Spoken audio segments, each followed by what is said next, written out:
यार एक भोंडी सी तुम तरमीम ला के इस मुल्क को तबाह करने जा रहे हो। बदबख्त लोगों, तुम कितने सालों से इस इख्तदार में हो और इख्तदार की हवस तुम्हें इस मुल्क को खोखला किए जा रहे हो। तुम्हें तुम्हारी हवस पूरी नहीं होती है। अभी भी बोरियों के मुंह खोले हुए हैं, करोड़ों अरबों रुपया भाई थूकता भी कोई नहीं जिसका ज़मीर हो। तुम्हें वो ठुड्डे पे भी नहीं रखता अपने, ये जो तुम पैसे लेके फिर रहे हो। और वो कौन से पैसे हैं? वो जो तुमने IMF से लिए हैं। और वो भी आज मैं पढ़ रहा था कि वो भी सफिशिएंट नहीं है इकॉनमी को दोबारा रिहेबिलिटेट करने के लिए। वो भी बेल आउट, जिसका मतलब है बचाने के लिए। सिर्फ इतना कि सांस जारी रहे पैकेज लिया आपने। ये 9 मई से आगे की सोच वाले लोग हैं। ये वही हैं जिन्होंने 9 मई किया था, अब ये 9 मई प्लस करना चाह रहे हैं। ये इस मुल्क को तबाही की तरफ ले जाना चाह रहे हैं। ये पठान को पंजाबी से लड़ाना चाह रहे हैं, पंजाबी को बलोच से लड़ाना चाह रहे हैं, बलोच को सिंधी से लड़ाना चाह रहे हैं। जी, आज इस्लामाबाद हाई कोर्ट से 3 बड़ी खबरें हैं। तीनों का ताल्लुक तहरीक इंसाफ से हैं और बड़ा रिलीफ मिला तहरीक इंसाफ को। खैबर पख्तूनख्वा हाउस डीसील कर दिया गया है। इंतज़ार हुसैन पंजोता जो मिसिंग है वो कहाँ पे है इस वक्त, उस हवाले से हाई कोर्ट ने क्या हुक्मनामा जारी किया है। और तीसरा, आइनी तरामीम के हवाले से मुस्तफ़ा नवाज़ खोखर साहब की एक दरखास्त थी। इसके अलावा 4 बड़ी हाई कोर्ट्स में भी जो आइनी तरामीम हुकूमत लेके आ रही है उनको चैलेंज किया गया है। तो क्या ये आइनी तरामीम इस वक्त हुकूमत इस पोजीशन में है कि वो पेश कर सकती है? क्या हुकूमत के पास नंबर गेम पूरे हैं? अगर नंबर गेम पूरे हैं तो वकला क्या उसको रोकने के लिए किरदार अदा करेंगे? खुर्रम लतीफ़ खोसा साहब मेरे साथ मौजूद हैं। खुर्रम लतीफ़ खोसा साहब, ये बताइएगा कि सबसे पहले तो खैबर पख्तूनख्वा हाउस आज इस्लामाबाद हाई कोर्ट ने अभी डीसील करने का हुक्म दिया, इसकी तफसीलात क्या हैं? देखें, ये 7 तारीख को सील किया गया जब गंडापुर साहब आए, चीफ मिनिस्टर साहब आए वहाँ से। और आपके सामने है, आपके कैमरे ने दिखाया कि किस तरीके से अंदर जाके तोड़फोड़ की गई। जो विफाक की डेफिनेशन है, फेडरल की डेफिनेशन है, वो फेडरेशन की डेफिनेशन आइन कहता है, उसमें KPK भी इंक्लूड है। वो एक प्रोविंस है, वो कोई एलियन नहीं है। तो आप जाकर अगर उसको सील कर देंगे और आप जाकर एक सूबे को कट ऑफ कर देंगे बाकी के पाकिस्तान से और कहेंगे ये विफाक से निकल जाओ, विफाक का हिस्सा नहीं हो, और गैर कानूनी काम करेंगे।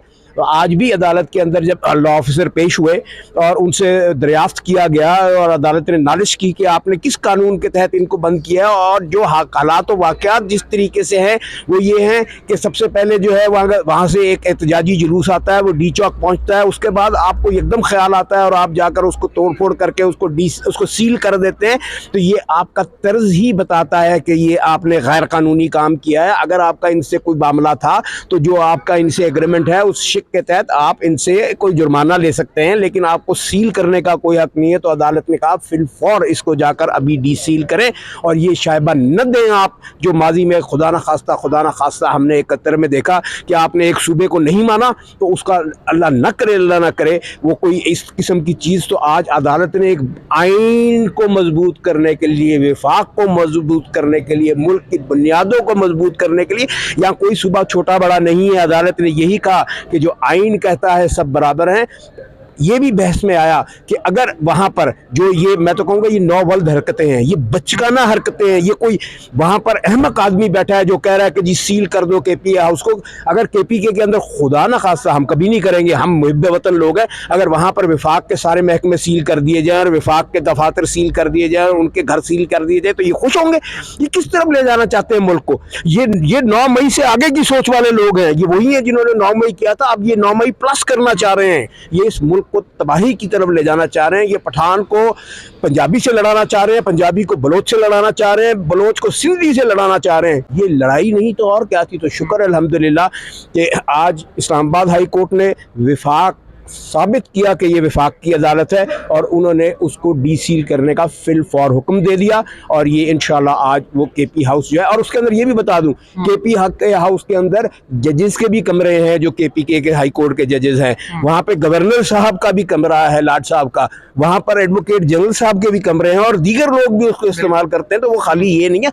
और 1000 बंदे को इन्होंने हफ्ज़े बेजा में रखा हुआ है। जब सील किया 1000 बंदा, 100 ख़ानदान अंदर मौजूद हैं जो पता नहीं किस हालत में है। उनके पास खाने को रोटी है या नहीं है, बिजली है या नहीं है, पानी है या नहीं है, कोई किसी को नहीं पता। ना कोई अंदर जा सकता है ना कोई बाहर आ सकता है। ये वो आके अपनी रूदात सुनाएंगे कि उन पे क्या बीती जो परदेश में, ये परदेश है उनका।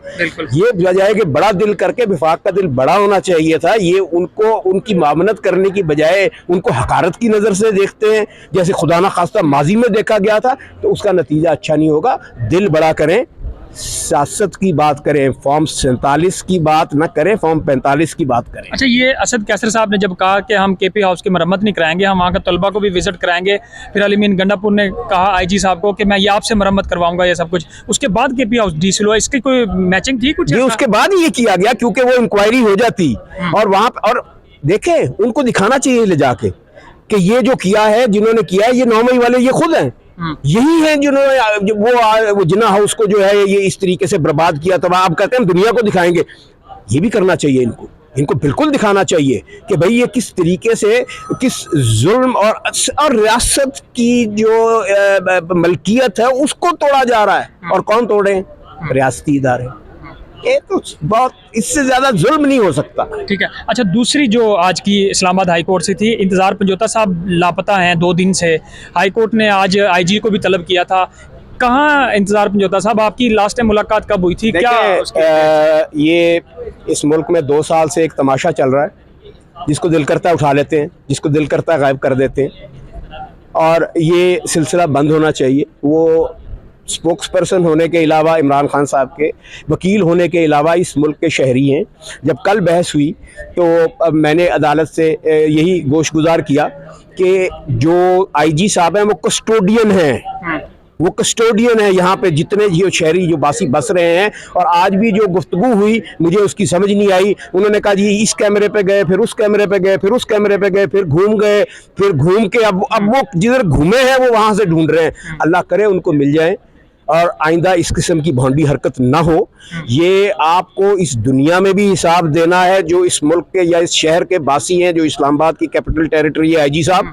और आपको ऊपर भी अल्लाह ने, ये आप सैयद है माशाल्लाह, आपको तो ज़्यादा इस चीज़ की फिक्र होनी चाहिए कि अल्लाह ताला ज़्यादा कड़ा हिसाब करने वाला है। और अल्लाह ना करे कि कोई ऐसी बात हो, तो बेहतर है कि आप इस टेरिटरी के अंदर जो इस्लामाबाद की है, यहाँ आइंदा कोई पर्सन मिसिंग ना हो। सुबह के लिए रखा है, बल्कि 5 बजे शाम को उन्होंने कहा है जज साहब ने कि आपकी आज की रिपोर्ट जो है वो आप जमा कराएं, और जो भी शख्स उनके मुलव्वस है अगवा में, उसको कैफरे किरदार तक पहुँचाना चाहिए, चाहे वो कितने ही बड़े मनसब पे क्यों ना हो। वो कानून के सामने मजबूर है और वो कानून के सामने बोना है। अच्छा, ये मकासद क्या हो सकते हैं? उन्होंने इमरान खान से मुलाकात के लिए कोई दरखास्त वगैरह पिटीशन दायर की थी, क्योंकि पाबंदियां लग गई हैं मुलाकातों पे। तो it is written on the wall, ये बताने की जरूरत नहीं। डराने के वो होते हैं, हथकंडे होते हैं, ये लोगों को धमकाने के। जैसे लोगों के बेचारे औरतें उठा ली, बच्चियां उठा ली, बुजुर्ग उठा लिए, उनको थ्रेट किया। अभी पिछले दिन MNA उसको उठाना शुरू कर दिया इन्होंने। ओ यार, एक भोंडी सी तुम तरमीम ला के इस मुल्क को तबाह करने जा रहे हो। बदबख्त लोगों, तुम कितने सालों से इस इक़्तिदार में हो और इक़्तिदार की हवस, तुम्हें इस मुल्क को खोखला किए जा रहे हो। तुम्हें तुम्हारी हवस पूरी नहीं होती है। अभी भी बोरियों के मुंह खोले हुए हैं, करोड़ों अरबों रुपया। भाई थूकता भी कोई नहीं जिसका ज़मीर हो, तुम्हें वो ठुड्डे पे भी नहीं रखता अपने, ये जो तुम पैसे लेके फिर रहे हो। और वो कौन से पैसे हैं? वो जो तुमने IMF से लिए हैं। और वो भी आज मैं पढ़ रहा था कि वो भी सफिशिएंट नहीं है इकॉनमी को दोबारा रिहेबिलिटेट करने के लिए। वो भी बेल आउट, जिसका मतलब है बचाने के लिए, सिर्फ इतना कि सांस जारी रहे पैकेज लिया आपने, वो आप इस तरीके से डोल आउट कर रहे हो, लोगों को देने की ऑफरें कर रहे हो। और इस शहर में जहाँ पे पार्लियामेंट सामने मौजूद है, उस पार्लियामेंट का तकद्दुस भी पामाल कर रहे हो। और आइन में तरमीम का हक आपको किसने दिया? क्या ये आपके मैंडेट का हिस्सा था? देखें, जिस वक्त ये आइन आया था तो ये आइन पार्लियामेंट ने नहीं बनाया था। ये एक गलत बात की जाती है। इस आइन ने पार्लियामेंट को बनाया था। वो LFA को तहत इलेक्शन हुए थे, उसमें भुट्टो साहब सदर थे। ये आइन लाया गया तो तमाम इदारे बने। अब भी अगर किसी ने आइन में बेसिक स्ट्रक्चर में तब्दीली करनी है या कोई तब्दीली करनी है तो वो अपना पहले मैनिफेस्टो दे, आइन वो लेके आए। अगर आइनी अदालत इस मुल्क का मुकद्दर होता तो बानी इस आइन के बनाने वाले, जहाँ उन्होंने कहा कि जी हम हाई कोर्ट, जहाँ उन्होंने कहा सुप्रीम कोर्ट, वो यहाँ आइनी अदालत का भी बीच में शिक रख देते, तो उन्होंने नहीं रखी थी। इन ऑल देयर विजडम कि ये आईनी अदालत मिसयूज की जाएगी। बाहर तौर ये एक अलहदा डिबेट है, लेकिन क्या आपके पास बजट है, पैसे हैं कि एक नया इदारा बना के अरबों रुपया उस पर दे दें? आपने नैब बना के क्या वो ख़त्म कर दिया? जो मनी लॉन्ड्रिंग थी या जो जुर्म था या जो वाइट कॉलर क्राइम था वो बढ़ गया। क्यों? कि आपने एक ड्राई क्लीनिंग मशीन बना दिया नैब को कि जो उसमें प्ली बारगेन करे वो फिर अपने भांजे को, भतीजे को, दामाद को इलेक्शन लड़ाए, खुद भले ना लड़े, वो वहीं उसी स्टेटस को एंजॉय करेगा। तो ये सिस्टम नहीं हो होता कि आप एक पैरेलल सिस्टम बना दें और क्रिएट कर दें, और फिर क्या वो दोनों अदालतें आपस में तसादुम करेंगी इस चीज़ के ऊपर। और फिर एक और जो मैं सुन रहा हूँ कि जी सूबों में भी आप जो है आईनी अदालतें बना दें, तो फिर एक नालिश होगी जिसकी कि मुझे SHO तंग कर रहा है, एक नालिश होगी जिसकी कि ये पटवारी मेरा काम नहीं कर रहा है, इसको कहा जाए, या और दीगर जो है कि किसी को सर्विस से डिसमिस कर दिया गया है। तो आप एक पैरेलल उसके बजट बना के, पैरेलल बिल्डिंगें बना के, पैरेलल सिस्टम बना के, और फिर आप किनको आप कहते हैं कि जी रिटायर्ड जजों को रखेंगे। और भाई रिटायर्ड का मतलब ये होता है कि शुक्रिया, थैंक यू वेरी मच, या आपने इस कौम की खिदमत की है या आपने इस कौम को लूटा है। दोनों सूरतों में आपने अपना कहा, जाओ अब जाके अल्लाह अल्लाह करो। और अपना जो बंदे को कानून कहता है कि इसको रिटायर हो जाना चाहिए, देयर इज एज, एक एज होती है जिसमें बंदा एक्सेल कर सकता है, काम कर सकता है, वो अपना परफॉर्मेंस कर सकता है। तो आप रोकना चाहते हैं इस मुल्क के जो नौजवान हैं उनका रास्ता, कि वो आगे ना आ सके, वो जजेस ना बन सकें, वो आके इदारों पे ना बैठ सकें, वो आके इंसाफ ना कर सकें, इसलिए कि उनमें जज्बा है, इसलिए कि आप उनसे डरते हैं, इसलिए कि वो इस मुल्क में मेजॉरिटी में है, इसलिए कि वो आपके फसूदा निज़ाम स्टेटस को नहीं मानते हैं। तो आप कहते हैं वो अहल नहीं है। दूसरे लफ्ज़ों में ये जो हमारे अनलॉफुल मिनिस्टर लॉ मिनिस्ट्री में बैठे हैं, दूसरे लफ्ज़ों में ये कह रहे हैं कि नौजवानों का इस मुल्क से कोई तल्लक नहीं है, हम पुरानों के ज़रिए इस मुल्क को उस फसूदा निज़ाम के ज़रिए चलाएंगे जो पहले से चल रहा है। अच्छा, अब मेरा तीसरा सवाल का आधा जवाब तो आपने दे दिया है, क्योंकि जो हमने शुरू में कहा था कि आईनी तरामीम के हवाले से मुस्तफ़ा नवाज़ खोखर साहब की जो आज की दरखास्त थी उसके ऊपर एतराज़ात दूर करके कल वो समाअत के लिए मुकर्रर हुई है। 4 हाई कोर्ट्स में बाकी भी ये इन तरामीम को पब्लिक करने के लिए और 8 हफ्ते का वक्त देने के लिए ये दरखास्तें दायर हैं। वकला इसमें क्या जो है रोल पे कर सकते हैं? अभी मैं इससे पहले आपसे ये जानूंगा कि आपने बानी आइन का जिक्र किया। बानी हम देखें, हमारा जो आइन है 1973 का, भुट्टो साहब का, आपके वालिद साहब ने भुट्टो साहब के साथ, बेनज़ीर भुट्टो साहिबा के साथ काम किया। उन्हीं के जो बिलावल भुट्टो साहब हैं वो दिनों और दिन की रात के अंधेरे में चाहते हैं कि रातों रात जो वो कहते हैं कि तरामीम हो जाए, और वो कहते हैं कि ये आइन के हम खालिक हैं और ये हमने करवानी है, और वो मुसवदा उनके पास है नहीं जिसकी वो मंजूरी करवाने जा रहे हैं। देखें, आइन की खालिक उस वक्त की कॉन्स्टिट्यूएंट असेंबली थी, कॉन्स्टिट्यूएंट असेंबली जो LFO के तहत बनी थी। तो ये असेंबली अपने आप को क्लेम नहीं कर सकती कि इन्होंने आइन बनाया था।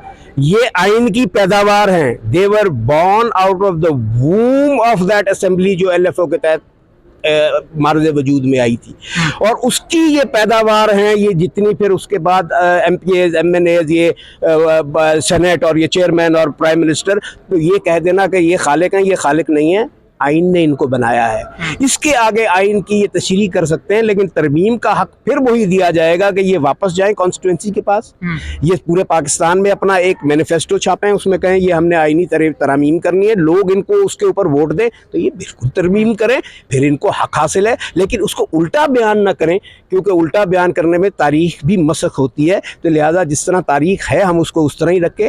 और देखें, वक्त बदलता है। पीपल्स पार्टी एक ज़माने में पीपल्स पॉलिटिक्स करती थी, आज पावर पॉलिटिक्स कर रही है। उनका अपना एक आज का मिजाज है, आज की सोच है, वो अपना जवाब खुद ही दे सकते हैं। लेकिन मैं यही कहूँगा कि हम बुकला जो हैं, हम इन तरामीम को बिल्कुल बर्दाश्त नहीं करेंगे। हम हर तरीके से एहतजाज करेंगे। जैसे पिटीशंस हुई सब हाई कोर्ट्स में, आज जो एतराज़ था वो हटा दिया गया और अब वो फिक्स होगी रेगुलर नंबर लग के हेयरिंग के लिए।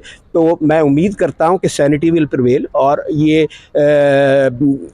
हम देखेंगे कि जो आइन की तशरीह है उसकी इंटरप्रिटेशन वो की जाएगी और वो दुरुस्त की जाएगी, और उसके अंदर जो ये नज़रिया ज़रूरत के तहत एक अदालत बनाने की कोशिश कर रहे हैं, इंशाल्लाह वो इनका ख्वाब शर्मिंदा ताबीर नहीं होगा। और अभी ये तो कई मरहले और हैं, अभी तो ये बनी नहीं है, तो चैलेंज हो गई है। जब अगर खुदा न करे बन गई तो फिर एक सुप्रीम कोर्ट का लार्जर बेंच बैठ के इसको कलअदम करार दे सकता है, और पहले मिसालें मौजूद हैं, ऐसी कोई बात नहीं है। इस मुल्क में अभी उम्मीद है।